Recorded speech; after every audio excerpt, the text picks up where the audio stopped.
Hi hello welcome to జాట్ TV. YS Jagan హయాంలో సిల్వే వరకు 47.72 మీటర్లు చేస్తే పూర్తి స్థాయి కేంద్ర ప్రభుత్వం ప్రాజెక్ట్ అయిన పోలవరాన్ని ఇప్పుడు 41 మీటర్లకు పరిమితం చేస్తే కేంద్రంలో భాగస్వామిగా ఉన్నా కూడా చంద్రబాబు తెలుగుదేశం పార్టీ కనీసం నోరు మెదపలేదు. దీంతో పోలవరం కేవలం ఓ బ్యారేజీగా మాత్రమే మిగలనుంది. ఈ నేపథ్యంలో నీటి సమస్య కేవలం రాయలసీమకు మాత్రమే కాకుండా రాష్ట్ర సమస్యగా మారింది. రాయలసీమ ఎత్తిపోతల పథకం పనులను తక్షణమే మొదలుపెట్టాలి. పక్క రాష్ట్రాలు అన్యాయంగా అక్రమంగా చేస్తున్న పనులను అడ్డుకోవడానికి వ్యతిరేకంగా న్యాయ పోరాటం చేయాలి. ఎన్డీఏ భాగస్వామిగా కేంద్రంపై ఒత్తిడి తీసుకొని వచ్చి ఆ పనులను ఆపించాలని కోరారు వైఎస్ఆర్సీపీ స్టేట్ కోఆర్డినేటర్ సజ్జల రామకృష్ణారెడ్డి. బహిరంగంగా చేస్తున్నారు. క్యాబినెట్ తీర్మానం చేసి ఇప్పటికీ పర్మిషన్ లేదు, అప్రూవల్ లేదు, అనుమతులు లేవు. దానికి వ్యతిరేకంగా ఆల్రెడీ మహారాష్ట్ర హైకోర్టులో సుప్రీంకోర్టులో పిటిషన్ వేసింది. తెలంగాణ కూడా సేమ్ పార్టీ రూలింగ్లో ఉన్న తెలంగాణ కూడా వాళ్ళ గవర్నమెంట్ కూడా తీర్మానం చేసింది. కానీ మన రాష్ట్రంలో ఇంతవరకు దానికి సంబంధించి ఉలుకు పలుకు లేదు. అలాగే అప్పర్ భద్ర దానికి సంబంధించి ఎక్కడైతే మన అనంతపురం జిల్లా పూర్వపు అనంతపురం జిల్లా అయితే ఇప్పుడు సత్యసాయి ఇదే ఎఫెక్ట్ అవుతుంది. తీవ్రంగా ప్రభావం చూపే నెగిటివ్ ప్రభావం చూపే ఆ ప్రాజెక్టు దానికి సంబంధించి మా హయాంలో జగన్మోహన్ రెడ్డి గారి హయాంలో సుప్రీంకోర్టు ఛాలెంజ్ చేశాను తప్ప దాన్ని పరిశీలి కూడా చేయట్లేదు. ఇంకా పోలవరం పోలవరం నుంచి అయితే చంద్రబాబు నాయుడు మీరు ఎవ్వరు వరి కావద్దు, నేను తెచ్చి నీళ్ళన్నీ ఇక్కడ ఇస్తానంటున్నాడు 80,000 కోట్లతో అక్కడి నుంచి తెచ్చి అక్కడ ఎవరికైతే అలొకేట్ చేయాలో అక్కడికే దిక్కు లేని పరిస్థితి వస్తుంది. ఎందుకంటే 45 మీటర్లు ప్లస్ ఎంతైతే ఉందో దాని నుంచి 41 మీటర్లకు తగ్గిస్తూ కేంద్ర క్యాబినెట్ తీర్మానం చేసింది. ఆయన చదివిన దాంట్లో అది కూడా ఉంది. ఆ క్యాబినెట్లో ఈయన ప్రతినిధి ఉన్నారు, చంద్రబాబు నాయుడు గారి ప్రతినిధి. సో ఆ పోలవరం కూడా అడ్డంగా అది నరికేస్తున్నారు. ఈ మూడు కూడా రాయలసీమ లిఫ్ట్ దీనికి సంబంధించి ఫిబ్రవరి 3వ తేదీ 4వ తేదీ జనవరి మొదటి వారంలో తెలంగాణ ముఖ్యమంత్రి రేవంత్ రెడ్డి అక్కడే శాసనసభలో ఆయన అనౌన్స్ చేసి ప్రకటన చేసి మా మధ్య నాకు చంద్రబాబు నాయుడు మధ్య ఒక ఒప్పందం జరిగింది, నా రిక్వెస్ట్ మేరకు ఆయన దాన్ని ఆపేశారని చెప్పారు. అప్పుడు బయటకు వచ్చి ఆ విషయం తెలిసి అందరం షాక్ గురై ఏంటి మరి ఇంత అన్యాయం, పూర్తి కాబోతున్న ప్రాజెక్టును ఎట్లా ఆపుతావు నువ్వు? అసలు రాయలసీమ, గ్రేటర్ రాయలసీమ, నెల్లూరు రాయలసీమ ప్లస్ నెల్లూరు జిల్లాలు ముఖ్యంగా వాటికి అసలు మళ్ళీ దాని ఎడారి అయిపోయే పరిస్థితుల్లో మనకు నికర జలాల కేటాయింపు ఏదైతే 101 టీఎంసీ ఉందో దాన్ని వాడుకోవడానికి అవసరమైన గ్యారంటీ కోసమన్నా అది అవసరమైన నేపథ్యంలో అలాంటి దాన్ని ఇంత అన్యాయంగా అది కూడా పూర్తిగా వచ్చింది. కొత్తదన్నా అయితే నాకు ఆలోచన రాలేదో, లేదా ఇప్పుడు నాకు టైం లేదో, లేదా ఇప్పుడు నేను అంత పెట్టలేను, లేదా దీనికి అప్రూవల్స్ అన్ని తీసుకొచ్చే పనిలోనూ ఏదో లాగొచ్చు. జగన్మోహన్ రెడ్డి గారు సుమారుగా 90% పూర్తి చేసిన దాన్ని నువ్వు దాన్ని కూడా బయటకు తెలియకుండా గుట్టు చప్పుడు కాకుండా పక్క స్టేట్ సీఎంతో ఒక ఒప్పందంలో నువ్వు ఎందుకు ఏం తాకట్టు పెట్టావు, ఏం చేసావో తెలియదు, దాన్ని ఆపేశారని ఆయన చెప్తే కనీసం ఖండించలేదు, ఎలాంటి స్టేట్మెంట్ చేయలేదు. దాని మీద రియాక్ట్ అవుతున్నాం. మనకు అప్పటికే అన్ఫోల్డ్ అవుతున్న కొత్తవి ఆల్మట్టిది అప్పటికే ఇంకో పక్క ఇది అవుతుంది. పోలవరంది మీకు తెలుసు, మన ఎంపీ ఇదే కడప ఎంపీ అవినాష్ రెడ్డి గారు పార్లమెంట్లో కూడా దాని గురించి ప్రసంగించారు. అన్ని ప్రాంతాలకు ఒకేసారి ఈ 3 ఏళ్లలోనే నేను ఇంకా మళ్ళీ కోలుకోలేని దెబ్బ కొట్టాలని చంద్రబాబు నాయుడు గారు ఒక కృతనిశ్చయంతో ఆయన ప్రాముఖ్యతలేవో అవి చూసుకుంటూ వీటిని మొత్తం కట్టగట్టి పక్కన పడేశారేమో అని అనిపించే రకంగా షాకింగ్గా అందరికీ అనిపించింది. అందుకే ఆ రోజు జగన్మోహన్ రెడ్డి గారు ఇది తెలియగానే ఇంత ప్రాణాధారం, ఇంత ముఖ్యమైనది ఇలాంటి దాన్ని ఎట్లా ఇది కాకపోవడం, ప్రజల్లో కూడా అవేర్నెస్ కావాలి, దీని గురించి పార్టీ పరంగా మిగిలిన వాళ్ళు కలుపుకొని కార్యాచరణ మొదలు పెట్టండి అన్న ఏదైతే ఆలోచన మొదలైందో దాని తర్వాత ఇవి కూడా అంతే కీలకమైన ఇష్యూ. రాయలసీమ లిఫ్ట్ కోసం మనం ఇక్కడ కొట్లాడితే లేదా దీన్ని సాధించుకున్న ఆల్మట్టి అక్కడ పర్మిషన్ లేకుండా అది ఎత్తు పెంచితే ఇది నిష్ప్రయోజనం. మనకే కాదు, తెలంగాణ నోట్లో మట్టే పక్కన వాళ్ళు ఎన్ని చోట్ల బొక్కలు పెట్టుకుని ఏం చేసుకునే నీళ్ళు రావు. మనం లిఫ్ట్ పెట్టుకొని ఏం గాలి తప్ప ఏం రాదు దాంట్లో. అక్కడ చెన్నైకి నీళ్లు పోవు, నెల్లూరుకి అసలు ఏది రాదు. అండ్ అక్కడేమో అది పనులు జరిగిపోతున్నాయి. ఇటు పక్క పోలవరం నిజంగా కూడా మన స్కీమ్లో జగన్మోహన్ రెడ్డి గారి ఆలోచనలో, అంతకుముందు రాజశేఖర రెడ్డి గారి హయాంలో కూడా కుడికాలం ఏదైతే తీసుకొస్తామో అక్కడి నుంచి తీసి ఇక్కడికి వీలైనన్ని ఫ్యూచర్ దీంట్లో నదుల అనుసంధానంలో దాన్ని కూడా పార్ట్ చేయాలనేది అందరికీ ఉంది.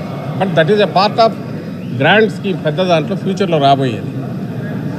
దానికి దిక్కుమొక్కుండదు ఈయన చేసిన దాని ప్రకారం. అయితే జగన్మోహన్ రెడ్డి గారు మా హయాంలో పోలవరం స్పిల్వే వరకు 45.72 మీటర్లు 45 మీటర్ల ప్లస్ ఏదైతే ఉందో దానికి చేస్తే ఇప్పుడు అది పూర్తి సెంట్రల్ ప్రాజెక్టు 41 మీటర్లకు వాళ్ళు వచ్చేసిన తర్వాత వీళ్ళు కిమ్మనకుండా ఎలాంటి దాని మీద అబ్జెక్షన్ కూడా రైజ్ చేయకుండా అక్కడ పార్ట్నర్ అయి ఉండి కూడా చంద్రబాబు నాయుడు గారిని ఆయన ప్రతినిధి అని దాని గురించి ఏమీ లేదు.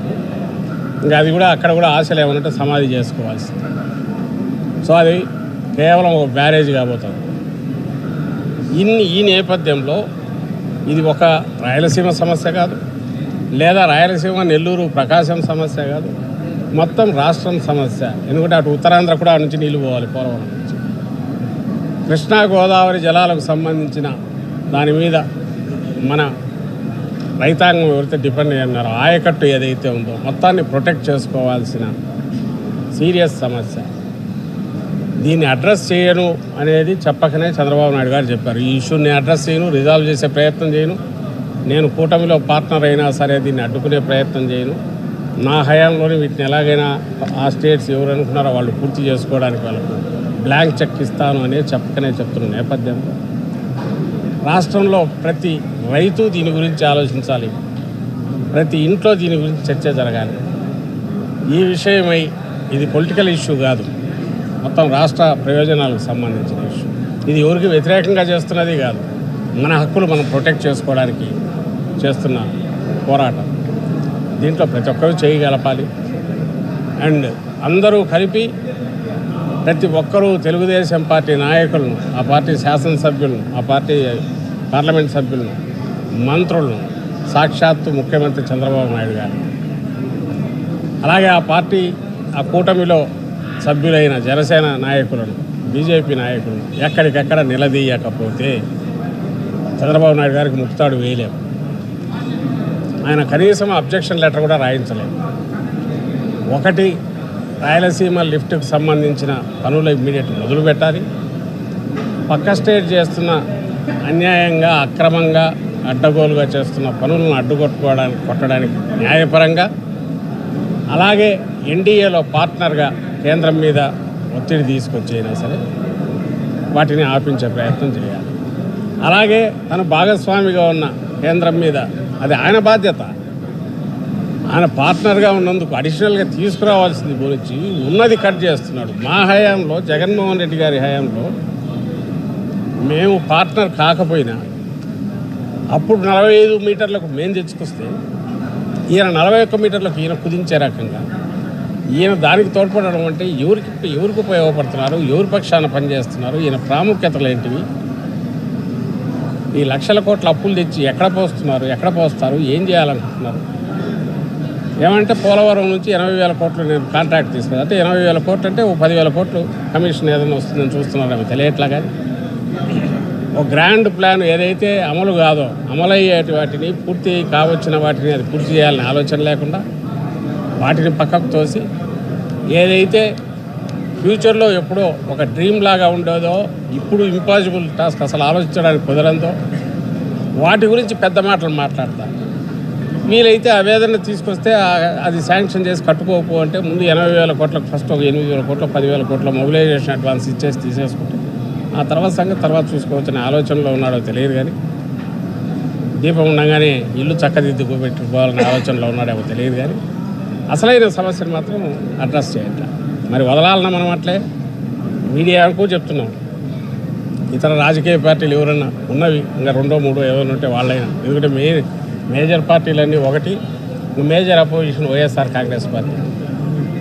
అలాగే జగన్మోహన్ రెడ్డి గారు మా పార్టీ నాయకుడు, మా అధ్యక్షులు, మాజీ ముఖ్యమంత్రి, ఆయన మొదలుపెట్టిన ప్రాజెక్ట్ రాయలసీమ లిఫ్ట్ దాన్ని నిలబెట్టుకోవడం, అలాగే రాష్ట్ర ప్రయోజనాల కోసం పోలవరం ఆయన పూర్తి చేశారు. అలాగే దానికి సంబంధించిన రావాల్సిన నిధులన్నీ రాబట్టుకున్నారు. అంతకుముందు తక్కువ ఆయన ఒప్పుకుంటే చంద్రబాబు నాయుడు గత గవర్నమెంట్లో అప్పటికైనా దాంట్లో దాంట్లో పార్ట్నర్, ఎన్డీఏలో పార్ట్నర్గా ఉన్నప్పుడే దాన్ని కుదించడానికి ఒప్పుకుంటే పాత రేట్ల ప్రకారం దాన్ని మళ్ళీ పెంచి కొత్త రేట్ల ప్రకారం తీసుకొచ్చే ప్రయత్నం చేసి సక్సెస్ఫుల్గా దాన్ని పూర్తి కూడా చేశారు జగన్మోహన్ ముఖ్యమంత్రి గారు. ఇప్పుడు ప్రజలు ఇది కూడా ఆలోచించాలి, రైతులు ఆలోచించాలి. చంద్రబాబు నాయుడు గారు కొట్టబోయే దెబ్బ ఎంత దెబ్బ, అలాగే జగన్మోహన్ రెడ్డి గారు ప్రతిక్షణం ఏ రకంగా ఆలోచించారు రాష్ట్రం గురించి, రైతుల ప్రయోజనాల గురించి, ప్రజా ప్రయోజనాల గురించి, ప్రతి ఎకరానికి నీళ్ళు ఎలా ఇవ్వాలని ఆలోచించారు. పెట్టిన ప్రతి రూపాయికి ఏ రకంగా ప్రాజెక్టు పూర్తి చేయడము, దాని నుంచి ఏం ఆశించామో ఆ ఫలితాలన్నీ రాబట్టడం ఎట్లా ఆలోచించారు.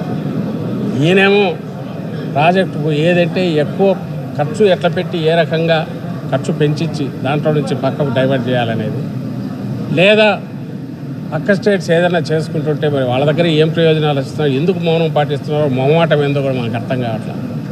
కనీసం మాట వరుసకైనా దాన్ని వ్యతిరేకిస్తున్నామని చెప్పడము, ఒక అసెంబ్లీలో తీర్మానాలు చేయడము, లేదా సెంటర్కు అబ్జెక్షన్ కూడా చేసేవాడు. ఎందుకంటే తన సెంటర్లో పార్ట్నర్ అక్కడ రైజ్ చేసి ఇన్ఫ్లుయెన్స్ చేసి ఇంప్రెస్ చేయడము, ఇవన్నీ చేయకపోవడం ద్వారా తన ప్రాముఖ్యతలు ఏవనేది ఆయన చెప్తున్నప్పుడు, మా ప్రాముఖ్యతలు ఇవి వైఎస్ఆర్ కాంగ్రెస్ పార్టీ, అలాగే మా అధినేత, మా అధ్యక్షుడు, మాజీ ముఖ్యమంత్రి జగన్మోహన్ రెడ్డి గారు ఇప్పటికే మనం స్పష్టంగా చెప్తున్నాము. ఇప్పుడు కూడా నెక్స్ట్ కార్యాచరణలో కూడా అది ముందు ఉండి ఈ పోరాటాన్ని నడుపుతాం. కలిసి వచ్చే వాళ్ళందరినీ దీంట్లో ఈ ఉద్యమంలో కలుపుకోవడంతో పాటు ప్రజలందరూ దీంట్లో పార్టిసిపేట్ చేసే రకంగా మేము ముందుకు అడుగులు వేస్తాం.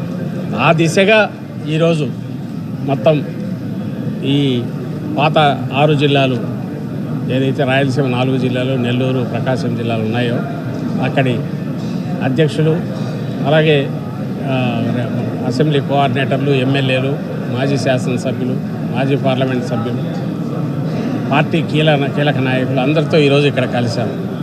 ఈరోజు కలిసిన దాంట్లో మొన్న ఎలాగైతే నందికొట్కూరు పోతిరెడ్డిపాడు దగ్గర ఫిబ్రవరి 5వ తేదీ ఫస్ట్ ఒక అందరం కలిసి పెద్ద ఎత్తున అక్కడ ఒక అవేర్నెస్ క్రియేట్ చేయడానికి వీలుగా ఆ రోజు శంఖం పూరించాము.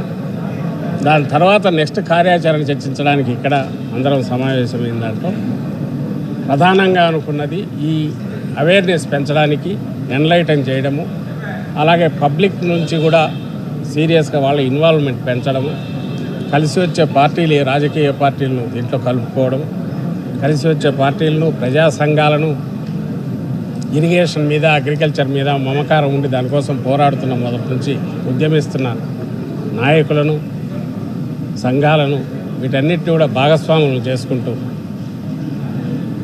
తద్వారా దాని నుంచి మళ్ళీ ప్రతి గ్రామంలో, ప్రతి ఇంట్లో చర్చ జరిగి వాళ్ళు కూడా దీని అవేర్నెస్ పెంచి, అవగాహన పెంచి, ప్రతి ఒక్కరూ నేను ఇంతకుముందు అన్నట్టు ఈ కూటమి ప్రభుత్వాన్ని, దానికి నేతృత్వం వహిస్తున్న చంద్రబాబు గారిని, మీరు చేస్తున్న తప్పు ఇమ్మీడియట్ దీనికి తక్షణం కరెక్ట్ చేసుకొని ఈ తీర్మానాల్లో ఏవైతే చెప్పామో వాటిని గురించి ఒత్తిడి తీసుకొచ్చే రకంగా ఆ ప్రాసెస్లో అవసరమైతే తెలుగుదేశం పార్టీ నాయకులకు ముందు అప్పీల్ చేయడము, అలాగే కూటమి నాయకులందరికీ అప్పీల్ చేయడము, అక్కడికి వాళ్ళు దానికి కన్విన్స్ కాకుండానో, లేకుంటే వాళ్ళ ప్రయోజనాల కోసమో, లేదా వాళ్ళకున్న దీనివల్ల దూరంగా జరుగుతుంటే వాళ్ళ మీద ఒత్తిడి తీసుకురావడం, ఇవన్నీ కూడా ఈ కార్యక్రమంలో భాగమవుతాయి.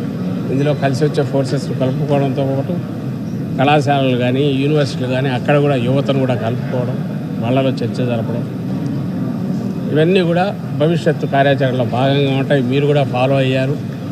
వీటికన్నిటికీ ఒక రూపం ఇచ్చే కార్యక్రమం నెక్స్ట్ మళ్ళీ వచ్చే వారంలోనూ, వచ్చే వారం 10 రోజుల్లో ముఖ్యమైన నాయకులు అందరం కూర్చొని మళ్ళీ చర్చించో అధ్యక్షుడి ముందు ప్రపోజల్ పెట్టి ఆయన ఇది తీసుకొని, ఆయన కూడా భవిష్యత్తులో జగన్మోహన్ రెడ్డి గారు కూడా దీని విషయమై వస్తారు.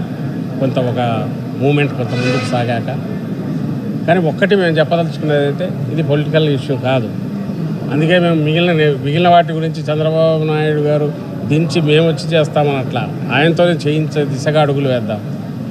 దీనికి అందరూ నడుము కడదాం. ఈ విషయంలో మీడియా సహకారం కూడా కోరుతున్నాం.